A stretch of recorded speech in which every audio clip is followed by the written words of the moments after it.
I might even turn up on my Twitter anyway. All right, hello everybody, and this is the Hangouts. Hopefully I stay on and my video isn't too choppy, as we are here to talk about The Long Halloween. We did one of these back in June for the X-Men series at the time. So we've got the cast together to talk everything The Long Halloween, which just wrapped up, and it's nice that it's a kind of self-contained series so we can talk about the thing as a whole. So yes, we've got a panel of us, with us, and we'll have more people joining us as the night goes on, we think. But I'm going to go left to right, at least on my screen. On this side, we've got the composer Declan. Hello. He's the picture of the pen. So he's not a pen, is what you're telling me? Well, yeah. So when the picture of the pen comes up, that's when he's talking. Okay, I thought he was a pen. Talking in artistic. It is confusing. It's very confusing. It's cool. Right. Next to him, we have John, who played the Joker in the series. Hi, fellas. How are you? Next to him, we have Ken, and he played Luigi Moroni, I think. No, it was Vincent Falcone. Right. Okay, How you doing? Extra voices. Next to him, we have Kevin Gaddy, and he played quite a few people in the series, but his main one was Vernon. Well, hi everybody, but it looks like for me next to him is Ken, right? Yes, yeah. I'm just going across whatever I've on the screen. Next to him, we have Omri, who played the main role of Batman and Bruce Wayne. Hey everyone, how's it going? Yay! Thanks. We have next to him a wolf, but that wolf is the avatar of Stephen Chesterton, who played Alfred and the Mad Hatter. Well, hello. That's never not going to be creepy. I wish that dog was my butler. Now that would be a real change-up if the dog was the butler. That'd be great. Absolutely. And next to him, we have Tyree Peterside, who played Sophia Falcone. Hey. Falcone. It would help if I got the name right. At least I get the name more right than Gotham. Falcone. I won't stop bitching about it. That's it. I could go all night. Right. So yes, this is the cast of crew. Obviously, there's a couple of people who couldn't make it. Jeannie was going to come on with us. Ray should be joining us later on. He played Harvey Dent. He's just sent me a text now. I'll check it while other people are talking. So I guess I'll go to Omri first, because I mean this came from us just randomly emailing back and forth and like, hey, what would be a cool one to do? And then we both realised we both like Batman. And I was like, well, what would be a good Batman one to do that hasn't been done or not likely to be done in the future on one of these like DVD direct animated ones? They've already done Dark Knight Returns. They've already done Year One. They're doing Killing Joke right now. Yeah. So it was like, what was one that they probably wouldn't do just because of the kind of the nature of it? I was like, well, Long Halloween would be a good one because it has all the villains in it, and it also has this kind of overarching story. You get the origin of Two-Face, all that stuff, and everybody loves the Long Halloween. So obviously, it's such an iconic one as well. You know, it's so good. It's probably one of the most influential next to Year One, I'd say. Yeah, definitely. I mean, if you watch The Dark Knight and then you read this, it's a lot comes from this, obviously. Although I don't think Gilda blows up in an explosion, but we'll leave that. But yeah, so yeah, we were going back and forth, and we decided this is what we're going to do, and then obviously Omri has been my guy to go to for the main roles anyway. But then I was like, okay, let's send in your Batman. And when he sent it in, I was like, Jesus Christ, is that Kevin Conroy? Like. So yeah, superb job, obviously, on both Bruce Wayne and Batman throughout the series. And you definitely had the most dialogue. You had the narration along with the actual dialogue itself. So if you wanted to just talk about how you came to the voice that you came to, really, and your experience doing it. Yeah, sure. I mean, well, first of all, you're very kind to say the whole Kevin Conroy thing, and to sort of go smoothly over the whole process that we had back and forth in the beginning of basically me going, I'm too scared to do Batman. I don't want to do Batman. How about I do, Nightwing? Let's do a Nightwing show or something. Which has actually been done now. There's some guys on YouTube that are doing it. Yes, they did one. And then eventually sort of going, all right, well, I'll give it a shot. And, what do you do with Batman? It's a hard one. Especially it's just the voice. And I did take inspiration from Kevin Conroy. I think that's pretty evident. Because when it comes to the voice of Batman in animated form, it just doesn't get better than Conroy, in my opinion. He sort of defined the role, and I grew up with the show in the 90s. So I sort of walked around a lot repeating the "I believe in Gotham City" line and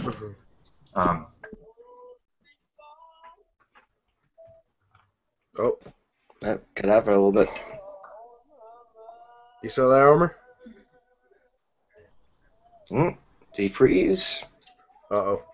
Someone's trying to kill This the is bats. Yeah, this is going so well. Just Google Hangouts is notoriously terrible, but it's better as opposed to Skype just because you can see our faces, obviously. And I'll be uploading this to YouTube. Oh, right, okay, Omri's Brinkley. I think he's back on. Hi. Hi, Gary. Disappeared. Yeah, you froze. Carry on with what you were saying. Oh, basically, I exclusively recorded at night. Staying in character.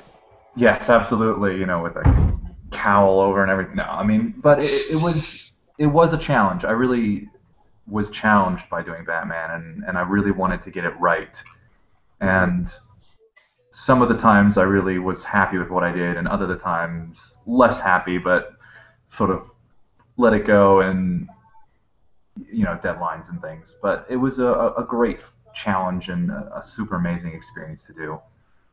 And yeah, Batman. It's awesome. Yeah. So thank you for the opportunity. Oh, no, you did an incredible job, and I can't tell you how many people obviously came to it, and as soon as you hear that first voice, that first line, it draws you in. Because I think one of the things that sets us apart from a lot of the other ones on YouTube is where it's a guy basically doing like an audiobook where he's reading it and doing all the different voices. I think as At Least Fair Long Halloween was the first one where it's everybody has, you know, the perfect voice. In a lot of senses, it was, you know, the voice that people maybe had in their heads as they read the comics. So I think that's, you know, certainly in the case of Batman. Right, so I'll go around. I'll go to... Why don't we go to John next? You came in, speaking of characters to be emulated, in terms of voices from the animated series. When I started getting the auditions for the Joker, it was very much a set of Mark Hamill impressions, and it was who did the best Mark Hamill impression. And I think the reason I came to you is because you did Mark Hamill, and I ran this by Steve and Omri as well. They kind of helped me cast this thing. But what we all kind of were speaking about was how you did a Mark Hamill, but you also kind of did your own thing as well. So it was sort of in that vein, but original at the same time. So why don't you talk about you coming to that voice? I mean, yeah, Mark Hamill was obviously my main inspiration. I mean, ever since when I was a kid, the Joker's been my favorite supervillain. So, is it bursting? I'm sorry, I have my microphone on. I'll move it away a little bit. Yeah. So, what's it called? When I was playing with my action figures, I still did I did the voice of Mark Hamill when I was a kid. So, like, it just evolved, and I would just do it randomly. And I think basically my mindset when I was doing the voice was I was good at impersonating Mark Hamill when I would basically redo lines he's already done from Batman Mask of the Phantasm or from the series. But when reading lines from Long Halloween, it's obviously a different Joker, so I had to do it as if I was doing it from that perspective. So I guess the originality came from the fact that I was trying to put as much psychosis in each line as much as possible to show how just unhinged he is. And I think the most fun thing about playing the Joker is the fact that he has that low, raspy, crazy voice, but then he becomes very jovial out of nowhere, just to show the unpredictability of the character. And I frightened a lot of my roommates because I'm very, very loud when I play this character. The laugh especially, I really have to. I expel my lungs when I do that laugh. I had to step about 2-3 feet away from my microphone when I did that too, because it takes a lot of energy to do that kind of voice. But I mean, the Joker's the most iconic villain of all time, so you're going to be compared a lot. And Mark Hamill was my main inspiration for that. So I'm glad you heard that. But yeah, I tried to give it my own twist as well. I didn't want to just be impersonating him. Absolutely. Yeah, and that's definitely why I picked it. Right, I just got a message from Ray saying he's in the middle of Wales and he hasn't got any signal whatsoever, so he will not be joining us, but he says hello, as does Jeannie. Both of them saying that they can't make it this evening, but obviously we'll maybe get their thoughts at some point down the future. Right, so why don't we go ahead and go to... Well, Ken, you really did one voice in the series, but do you got anything you want to say about the voice that you did? Vincent Maroney, it's classic gangster from New York City. It's what it sounds like. So I live literally 45 minutes by train from New York City, so I kind of have a little bit of the accent already in my voice, and so I just kind of expanded on it. So, I talk, like I'm going to come and break your legs or something there, you know what I'm talking about?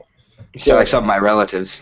Yeah, so but that's, that's where I get it from. I live in between Boston and New York, and, everybody says, oh, you don't sound nothing like a New Yorker. I'm like, okay, well.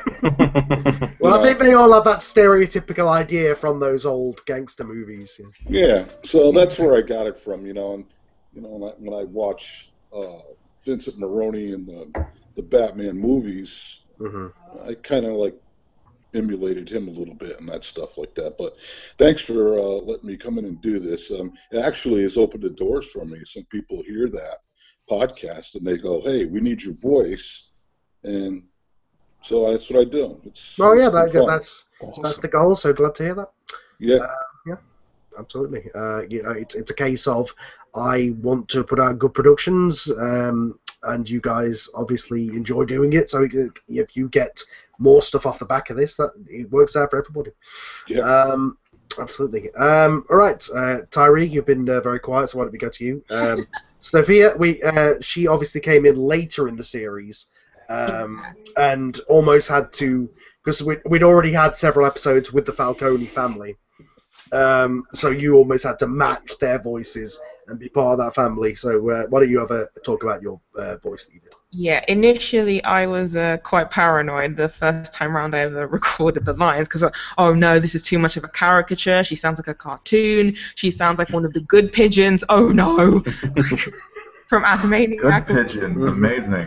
Yes, I love the good pigeons, but I thought she sounded a bit too much like that initially. The good pigeons are very intimidating. Don't discount them. Yeah, but the tone we were going for was sort of more gritty realism rather than Animaniacs.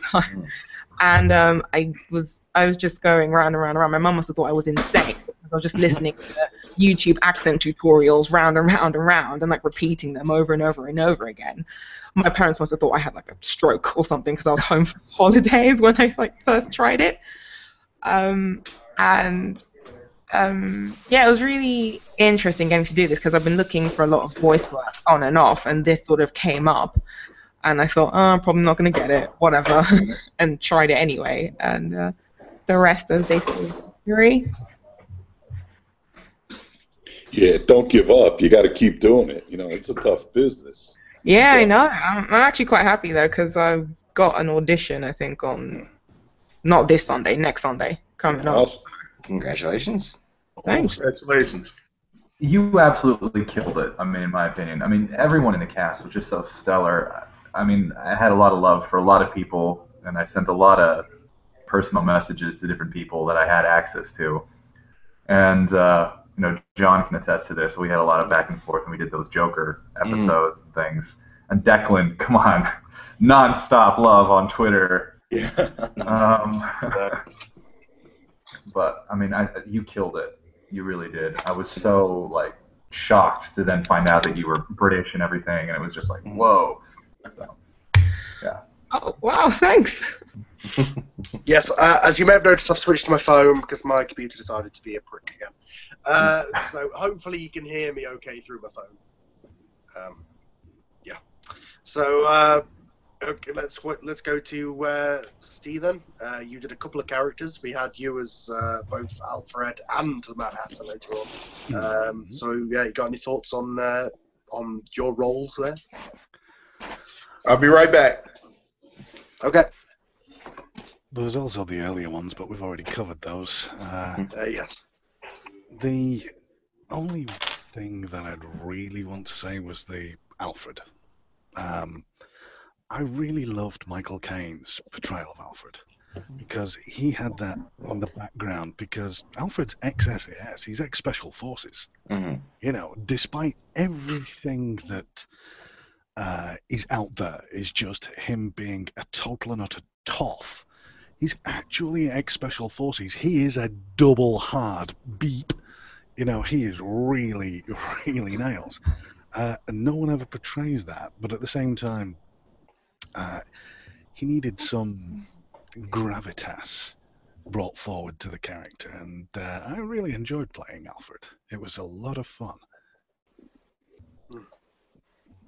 Yeah. Obviously, the Mad Hatter was just a chance for you to ham it up and just go wild. Oh dear God, yeah. Yeah. And by the way, that entire thing, I was just like, wow. The fact it was coming out of the wolf mouth the entire time. All right. The only person we haven't gone to is Kevin, or I guess he'll be back in a second. Oh no, right, he is back. Kevin, I was just about to come to you. Have you got any thoughts on your voice in it? Well, yeah. First of all, Carl, thanks for the opportunity. You know, it's my second audio series with you, and actually got a part. You know, Vernon Fields, and was glad for that. And was happy to fill in where you needed me. Sure appreciate that. Again, a wonderful cast you put together. You know, and I really wish that Halloween ran longer. Maybe you'll do another Batman before it's over with. But in the meantime, just glad to be a part of this one. But I'm concentrating on other stuff right now. I'm behind enough with X-Men stuff, but there is Dark Victory, which is a sequel. We'll talk about that. Yeah, people are really it's Dark Victory. Yeah. people are really asking for it on YouTube. They really are. Absolutely, yes, they are. Because obviously, loaded up onto my YouTube channel, and then you put them up on yours as well. So we're getting double amounts of comments and views on that whole thing. Right, so I guess I just hold my phone here and try and hopefully that you guys can see as I try and get my computer version of it loaded back up. The whole thing with this series was it was the first time I'd done a kind of straight adaptation. All the other stuff I've done, obviously, the first one was an original thing in a franchise universe of an IP. The second one was the X-Men. It was adapting stuff, but loosely adapting it. This was the first time where I was literally, getting out the book and typing it up. And there was a couple of times where maybe I sent it out and missed a line or two. And I will admit to that, and, because there was a couple of times where I'll be listening to the lines and reading the script and going, wow, I did not put that line in the script, but Omri obviously had the book in front of him and realized... Oh, yeah. Well, what I did is I looked at the graphic novel for inspiration. Yeah. So, yes, thank you to that. And there was a couple of times where I realised I'd put together the audio versions first, and then the audio versions would go out, and then I'd put together the video versions, and then I'd be editing it to the panels, and then I'd realise, oh wait, that character said something instead of the other character saying it. There was one scene in particular where Alfred and Bruce seemed to switch lines, and I guess where I originally copied it down, it must have just been an oversight, or maybe I thought it were better. I can't honestly remember at the time. And then, once I was editing it, I was like, no, that works just as well. So there's a couple of times where I let guys ad-lib and go with it, and I was just like, he doesn't say the exact line that's on the page, but you get it across, and you get a better performance by letting people riff on it. Even though the words are on the page, I don't think people are expecting to that. You know what I mean? So yeah, I guess we'll go to Declan then now, while I try and get my computer version of this loaded back up. Declan, you obviously were the undercurrent of the entire series, your Batman theme. I will say this, there were times where after editing episodes all night, I was humming that theme while I was working. So that's when you know you succeeded in making a memorable Batman theme. But then, of course, there was moments where, especially on this series, it's happened on a lot of the series, but this series especially, I can remember the moment where